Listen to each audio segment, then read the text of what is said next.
Қазақ тілі 3 сынып 20 сабақ қаратпа сөз. Балақай, бүлдірген тереміз балақай, алақай, ат жарыс көреміз балақай, алақай, айға ұшып барамыз балақай, алақай, кел ағаш жарамыз балақай, әй ата ай. Өлең мазмұнына сәйкес келетін қаратпа сөзі бар. Сөйлемді сызбасын табамыз. Яғни бүлдірген тереміз балақай дегенде біріншісі сәйкес келіп тұр сызбаға.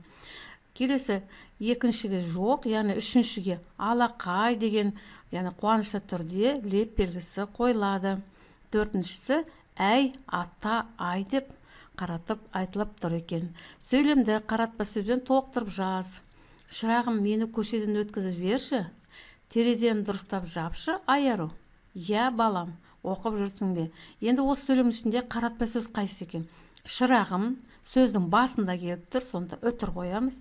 Терезені дұрыстап жапшы сөздің соңында келіп тұр, оның алдынан қойыламыз. Ал балам дегенде сөздің ортасында келгендіктен алдынан және соңынан өтір қойылады екен. Неге бүлдірген теріп жүрген балаларды байқауға болады.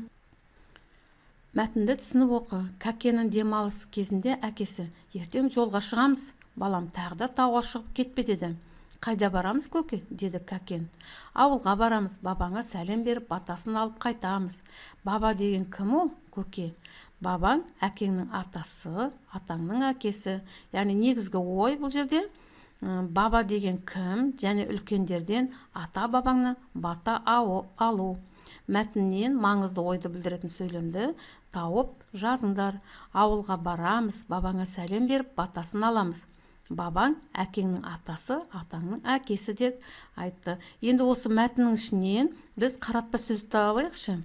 Ертең жолға шығамыз. Балам дегенде қаратпа сөз балам, көке, содан кейін тағы да бір көке. Неге бұлар қаратпа сөз? Ауылға барып, атамызға міндетті түрде сәлем беруіміз керек. Балалар, қаратпа сөз туралы шағын видеоны соңында көріп алыңдар. Сұхбатты оқып, одан әрі жалғастыр дейді. Ата, ең қымбат нәрсе не? Туған жеріңнен қымбат еш нәрсе жоқ. Неге? Қаратпа сөз burada ата. Енді жалғастырайық. Неге деген сұраққа жауап беру.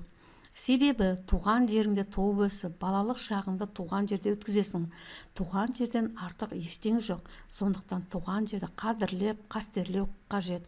Егер де сен бір жаққа туысың үйіңе болсын қыдырып барсаң да, міндетті түрде үйіңді, туған ауылыңды, жеріңді сағынып, қайтсе соған қайтуға асығып тұрасың. Сондықтан туған жерді қадірлеп, қастерлеу керек деген осыдан екен. Сұхбаттағы екінші сөйлемде қаратпа сөз бар сөйлемге айналдыр.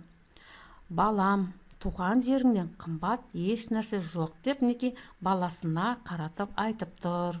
Мына жерде қала болсын, ауыл болсын, жайлау болсын, сенің туған жеріңнен басқа ыстық нәрсе жоқ екен. Жақсылық пен жамандықтың ара-жігін айыра біл. Жақсы айтылған сөз екен. Иә, үлкен кісінің балаға қарат айтылған сөзі. Мен қаратпа сөзді білемін. Қазақ тілінде біреудің назарын өзіне аудару үшін айтылатын сөздер болады. Ондай сөздер қаратпа сөздер деп аталады. Қаратпа сөздер сөйлемнің басында, ортасында, аяғында келеді. Дұрыс айтасың. Көркем әдебиетте, әсіресе поэзиялық шығармаларда қаратпа сөз жансыз заттарға қаратылып айтыла береді. Мысалы, сауысқан-ау сауысқан, сақтанасың дауыстан. Дана, сен қаратпа сөздерге қандай тыныс белгісі қойылатынын білесің бе? Қаратпа сөз сөйлемнің басында келсе, одан кейін үтір қойылады. Сөйлемнің ортасында келсе, екі жағынан үтір қойылады.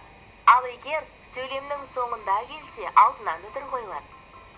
Қаратпа сөз сөйлемнің ішінде көтеріңкі дауыс ырғағымен айтылса, леп белгісі қойылады. Жарайсың.